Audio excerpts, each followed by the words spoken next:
The Ramble On, talking media to death and diving into spoilers with Brendan. And Nick, an autopsy for the sinners, an ascension for the saints of film and television.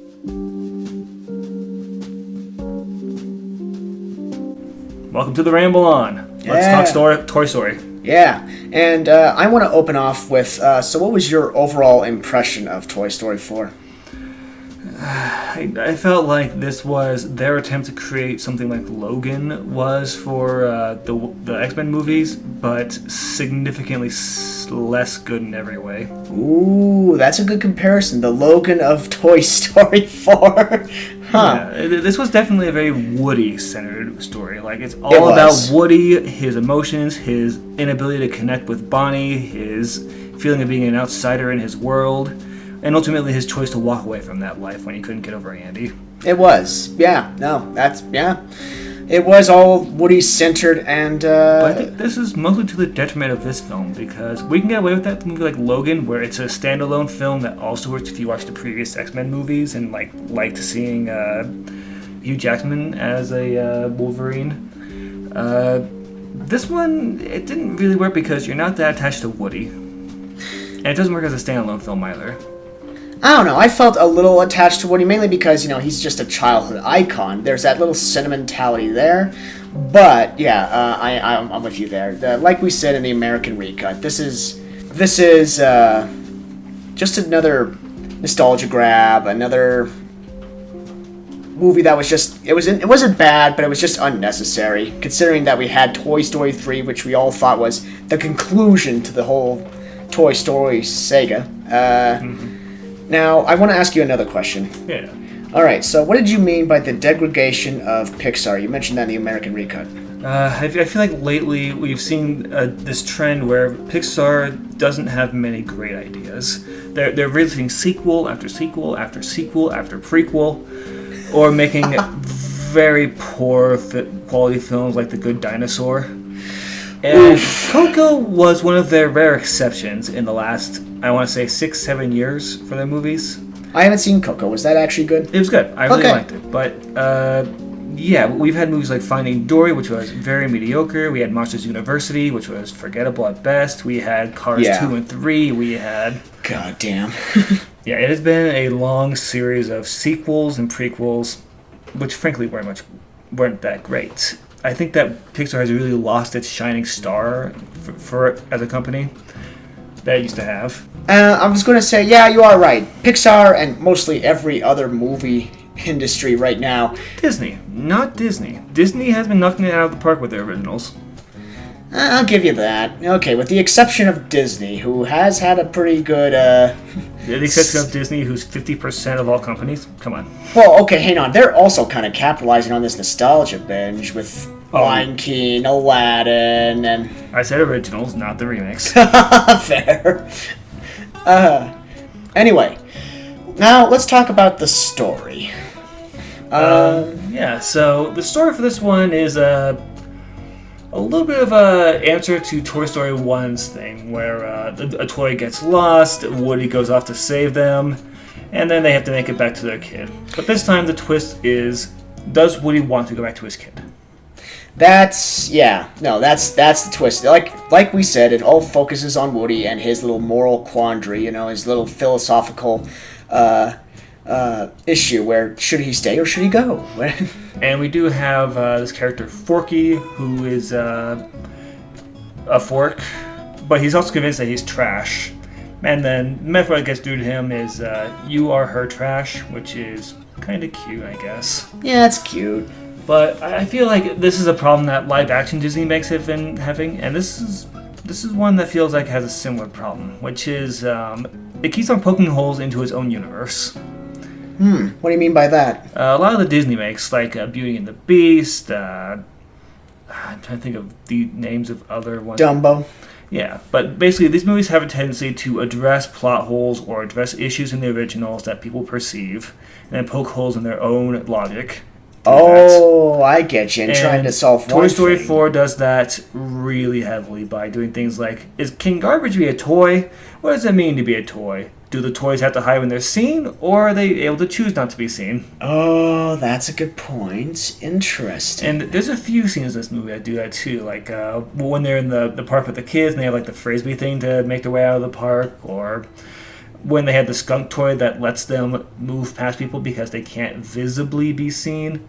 Yeah. Now I have to ask the question. So are they pretending to be inanimate, or is this a muscle reflex? Is this just a way the magic of the world works? Is it just purely by eyesight? Okay, just thinking of that kind of makes my brain hurt, but... They brought it up. This is their fault. They did. No, that is where Disney kind of shoots himself in the foot by Pixar. trying to answer one question. This is Pixar this time, remember? Pixar. Yeah. Yeah, they're really concerned with that question too, and I don't know why. It's not important in the least, but if they're going to make such a big deal out of it, we have to deal with it now. Except they did break those rules a couple of times in this movie, which... Yeah, when Buzz talks while he's out. Well, he talks while he's out of sight, though. Yeah, he does, but I mean, how did no one actually where did that weird Tim Allen voice come from? Why does he know about the backpack? Well, it seems to be based on line of sight. Like, if nobody's looking at the toy directly, then they're allowed to move, even if they're being held. Except for in the first movie, And second and third, because the movie's concept is not a detailed breakdown of the world of how living toys work. It's just the idea of what toys were alive. We don't need to get bogged down with details. No, but as you recall in the first movie, they did traumatize Sid into... Yeah, they're allowed to move. Yeah. Oh, god damn. Such a dumb... So dumb. Why would you bring that question up in your movie? It's totally unnecessary. But anyways, with the story, we also find Bo Peep, who is a, quote, lost toy. Yeah. Who just kind of hangs out in the world, is like a bum, I guess. Yeah, that's a good word for it. She became a hobo. She became a hobo toy. And this is another one where, because they bring it up in the universe, you have to ask the question, how is she fixing herself if she's a porcelain doll? Because there's a point in the movie where her arm breaks and she casts it up with duct tape. Okay, so does she have access to glue? Does she fix herself regularly? Shouldn't there be a bunch of cracks on the porcelain skin that should be obvious? Right. There's no sign of wear and tear, and that I think is the biggest sign that they did not give a shit when they were making this movie, because that's one of those critical details of world building that's done visually, not through words. But we don't see any signs of breaks. We don't see any signs of wear and tear on her. Clearly, she isn't getting broken that often. Or if she is, she's ignoring it. If she is getting... I know, that kind of flashed through my mind briefly, okay, wait, tape is not going to fix that. You're going to need Gorilla Glue. She can't naturally heal, can she? Oh my god. And this is a place where... This may sound like a nitpick, but this is genuinely a concern from the movie, because it means that they're not taking their universe, which they're constantly questioning, constantly poking holes in, seriously to the point of it being a storytelling mechanic. It is a nitpick, but I mean, it's also a fair question, because they do apply this... They kind of punch holes in other parts of the movie. And this is another thing where I feel this is a degradation of Pixar, because I feel like there should have been at least one scene while Woody is standing there talking with Bo Peep, where he might maybe have a quiet moment, take a close look at her, and see cracks all along her porcelain. Maybe there's cracks in her face. Maybe there's chunks of her face missing. She's lived a hard life on the road. I don't want to see that. Just little hairline fractures, little signs that she's had a hard life. There Sure. should be something like that, but there's nothing. She has this perfect porcelain face. She's never been broken before, despite her claim that she has. No, I mean, she's never exhibited kung fu. I mean, or some kind of toy parkour in the other movies, so... Speaking of, I want to talk about the opening for a second, where they remind us that we completely forgot that RC and Bo Peep existed in Toy Story 3. Yeah. Here's some retcons. Yeah. No, okay, so let's transition real quickly to the characters. There are so many characters that you cannot... There's a lot of new characters. There are. I feel like this might tie into a story element as well. Is the way that Buzz's character is so secondary to everything that's happening that he does not matter. Right. He the most Buzz gets in this movie is a running gag about an inner voice, which A, I don't remember Buzz Lightyear being a moron. No. And B, it's not a funny gag. it gets old really fast, but he keeps it going the entire movie. Right, no, I mean, he kind of 180 back to his original mentality in Toy Story 1, which, no, he outgrew that in Toy Story 2 and 3. I've got a theory. Oh, yeah, what's the theory? What happened while writing this movie. You know, the one they were writing while Toy Story 3 wasn't even released yet. I suspect that when they brought in all this voice talent and all of these big-name actors, they let them write their own scenes. No. I suspect they did. Because there is such a tonal jump and shift from the Key and Peele scenes to the Keanu scene to the, what is his name? The Tim Allen scenes with Buzz Lightyear, that you can see that these were clearly very different writers with very different senses of humor. Because when you have the Key and Peele toys talking about, like, we're going to assault this old lady, that's a scene that feels like a Key and Peele skit, right? Exactly, yeah. And then when they go meet Keanu's toy, they go through a seedy nightclub, they have to go in through a secret entrance, they have to go to the guy in the back who's kind of drinking alone, and meet basically Keanu toy. And then for the Tim Allen scenes, you have very unfunny repeated sitcom gags. I see what you're saying, and I am kind of on board with it, but that would be an incredibly stupid move to do if they... I mean, it looks like that's what happened, but all the same. Well, that's the problem I'm seeing here, is that normally these movies have an A and B plot. The A plot for this one is obvious. Woody. Yeah. What's the B plot for this movie? Rescuing Forky? I don't know. That's the A plot. That's what Woody's goal is this entire movie. Because he's doing this as a way of coping with Bonnie and his lack of importance. Right. But the B plot... I don't know if there's a strong enough one to function as a B plot. No. Because there's the attempts to delay the RV from moving, which is basically just to give the other toys something to do. Sure. There's the Action Man, whatever the stunt writer's name is. Oh, David stuff. Kaboom or Duke Kaboom. Yeah, That's Duke Kaboom stuff. There's the gags from the two unfunny stuffed animals. Sorry, Key and Peele, but you weren't funny in this one. There's the Buzz Lightyear running gag. There's no real B plot here.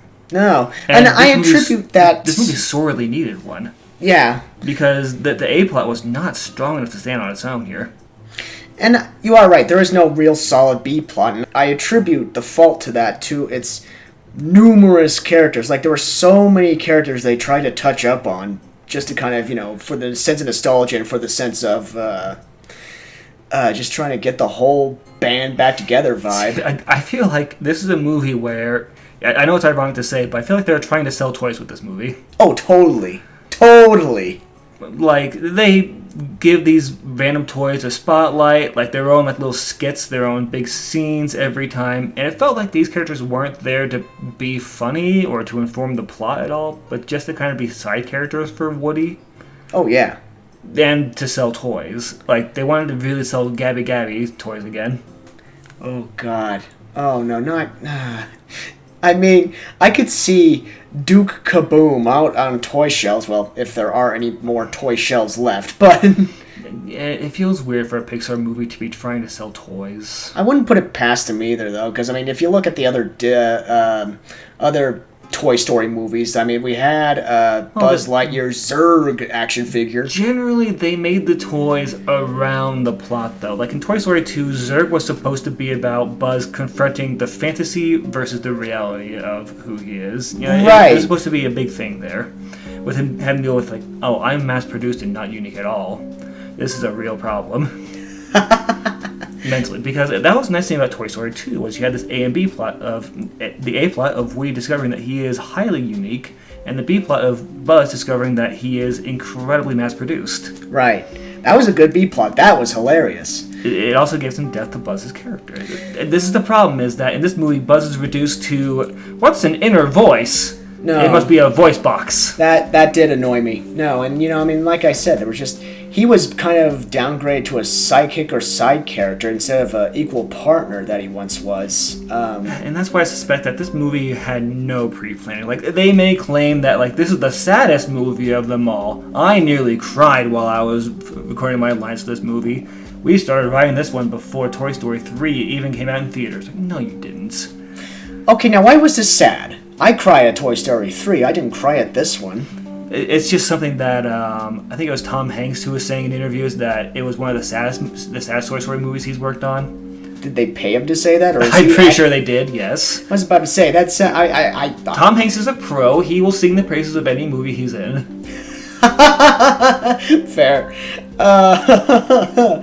Oh, God. Yeah, this is a movie where I think the only string that worked was when Gabby goes to comfort the lost child. And that's just because, a child is lost. How sad. She could use a friend. I think that's like the only string that worked in this movie was the sad child. And I think the big problem is this movie takes itself way too seriously. It does. These are just lost toys. They're toys. I don't care about the philosophical quandaries or the meaning of life when you are but a child's plaything who's not played with. Like, I don't have to deal with that. I'm not a toy. I can go and do stuff. I think they would know you're not a toy, but all the same. I think so. But with the way this movie was carrying itself, I don't think they knew that the audience wasn't toys. I think they were genuinely concerned about making sure they had a relevant moral for the toys in the audience. Oh, God. Okay. All right. So... Let's talk about the other Toy Story movies real quick. So, of the 4 Toy Story movies out right now, what would you say? They're not out right now. Oh, well, okay. Of the 4 Toy Story movies existing, what would you say is your favorite? 2. Now, why is that? I think 2 had the tightest plot. It had the most interesting themes, and it felt like a sequel where they genuinely wanted to make a sequel talking about this idea. 3 was all about putting the series to rest. And then 4 happened. Yeah, no, 4 did happen. Well, 1 was one that's a little bit surface level with the idea of just, what if toys were alive? And it's fun for that. And you get some interesting environments, you have some fun toy gimmicks, you have this really fun idea of a kid who tortures his toys and what they think of him. Oh, yeah. But I think Toy Story 2 had the most interesting themes about being unique versus being one in a million, and having to cope with both kinds of lives. Yeah. No, that's a very good reason why Toy Story 2 was awesome. It had to kind of delve deeper into the universe and it elaborated. And that elaboration, as you could see, had a lot of enthusiasm from the writers. Mm-hmm. This, not so much. Yeah, I feel like this one was a completely unnecessary movie in general. Yeah. Let's talk about retiring the character as well, which they retire Woody in this movie. Well, okay, I thought they retired Bo Peep in the 2nd or 3rd movie, but... Well, she didn't show up in the 3rd movie, they just forgot about her. Oh, yeah, they just kind of casually mentioned, oh, she's gone now. Like, oh, okay, well, that's a thing. I casually accepted that. And then we do a retcon of her kid didn't give a shit about her. Like, oh. Oh, jeez. No, her character did not need to be retconned. We all accepted that she was given away. Like, the little sister grew up. I'm pretty sure she was just there to be a female empowerment character. Like, you could have easily had a million other toys who filled that role. And I also kind of think that, there were some fans, let's call them fans, that kind of wondered, what did become of Bo Peep? Because, that was a question that had to be answered. It's more of the usual live-action Disney pandering to the nerds who say things like, well, but the prince was only 10 years old at the time. How come his service got cursed for a 10-year-old? That's so dumb! These kinds of questions where, in this case, it would be something like, what happened to R.C.? Wasn't he super important in the first movie? Yeah, my god, no joke. And speaking of, though, Pixar, if we're dealing with characters who got forgotten, what about the squeaky penguin in Toy Story 2? Oh shit, I forgot about him. Actually, you know what? What about him? I mean, he... Don't worry, in Toy Story 5, we'll get the full retcon of where he went. Please, God, don't let there be a Toy Story 5. Let it die. The way Toy Story 4 ends, it leaves it very open-ended to the continuing adventures of Forky and Buzz. They definitely retired Tom Hanks' character for Woody because I'm guessing he just said, I don't want to do this no more. I was done with 3. So I said, what if we give you the Logan treatment?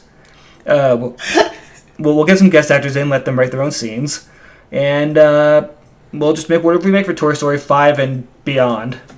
Yeah. Because the series is never going to fucking die. No, it's not. You are right. They did leave it pretty open-ended. Oh, Lord. Okay. Now, I do kind of want to... Oh, sorry. Go ahead. One last part of the story, too. I feel like part of what's missing is usually in Toy Stories 1, 2, and 3, we had a lot of group interactions. You know, you have all the other characters interacting with each other, making commentary on things, or just generally kind of creating the plot through their own feelings and worries. Right. And this one, like, the 13 plus other toys that are in that van, for about 90% of the movie, are just sitting still as background for other characters. Right, you don't get any dialogue from Miss Potato Head or Slinky like you did in the other movies. Like I said, there was just so many characters. I want to say there was a combined total of 10 lines between 13 characters. Yeah, exactly.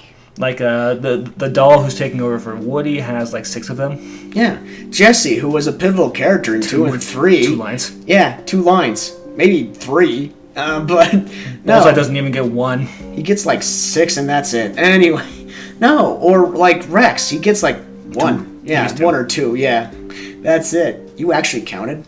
I was paying attention a little bit. I may be off, but yeah. But that proves a case in point. No, there's just so many characters. You cannot cram that many characters in a kids show. I mean, you can absolutely if you want to just sell toys. Oh yeah.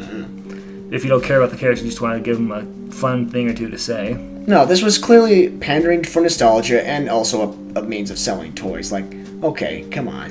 Alright, and the theme of this movie in general is usefulness as a mode of satisfaction.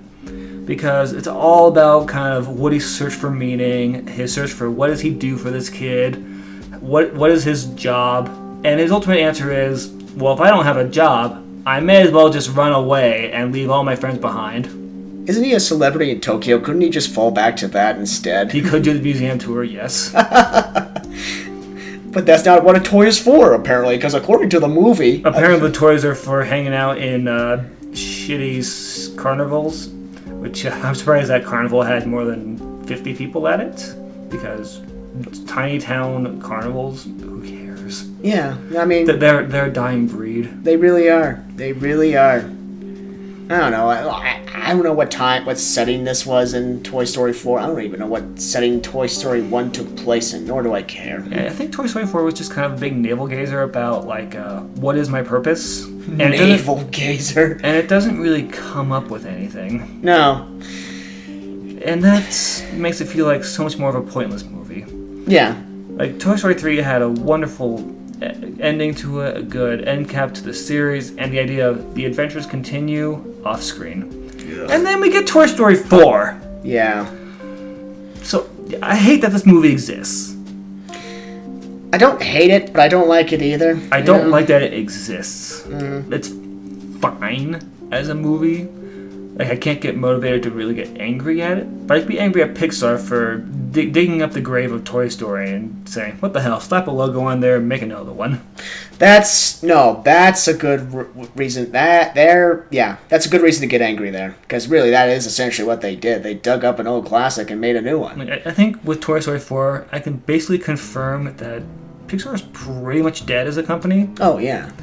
And they've kind of become just a soulless husk of a bunch of sequels and writing their own name. You're right. They are kind of grasping at straws at this point because, as you've referenced, The Good Dinosaur, which mega oof, and Finding Dory. No, I mean they're just Cars 3. Oh god, Cars they're just 2. trying to stay relevant, and yeah, I don't think they're even trying to stay relevant. They're just making a quick buck off the name of Pixar.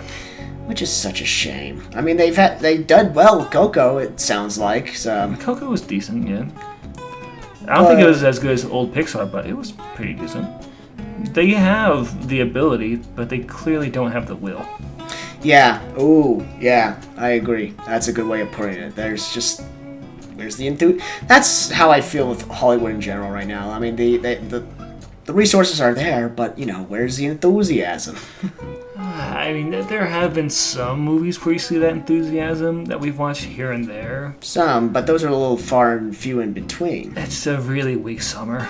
It is. No, we saw it with Hellboy, we saw it with Dumbo, we saw it with Men in Black. I mean... Men in Black was the most egregious of the lot by far. Oh, yeah.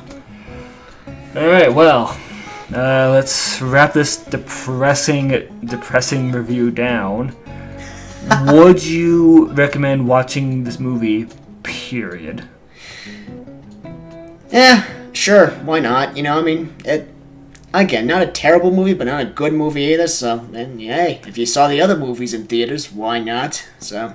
It's a movie that exists. Mm-hmm. I don't want to support them doing this, but if you need the closure on Woody, if you want a strong female character, Bo Peep, sure. Why not? Yeah, this movie. I think it just exists to sell toys, like old toys.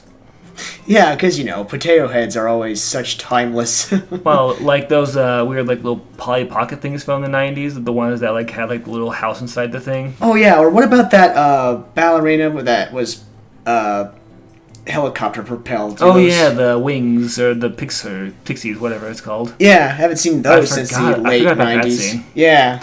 Yeah, and then they kind of try to set up Bo Peep as, like, the female Woody, except she just kind of is totally okay with being sold off. Yeah. She just shrugs like, okay, that's a thing. Well, whatever. Lil Goat doesn't give a shit about me. I'm out of here. Screw this life. We could disappear forever. Screw the man. I'm my own independent toy. And one last retcon complaint is during that retcon at the beginning, they show Woody very strongly considering just ditching Andy to be with Bo Peep. Like, I never got the sense that they were in, like, a real love relationship to the point of, like, marriage. I also saw it as, like, more like casual flirting or a little bit of, like, that light romantic feeling to them.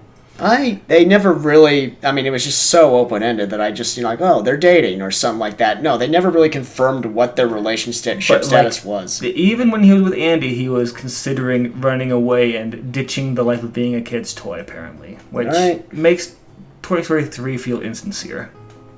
That's a good point. It's a good point. Like, I guess he wasn't as serious about Andy as we were led to believe. He didn't have to care about his kid. He was just doing it out of obligation. Oh, this feels wrong. Forced retirement. Well, that's for my opinion on this movie. I think I said it was fine if you must watch a movie. Same. Anyway, yeah, that was Toy Story 4. Thank you all for joining in on this Ramble On. A little long, but, a lot of nitpicks as well. Mm-hmm. Join us next time in the next movie, and we'll see you then. See you then.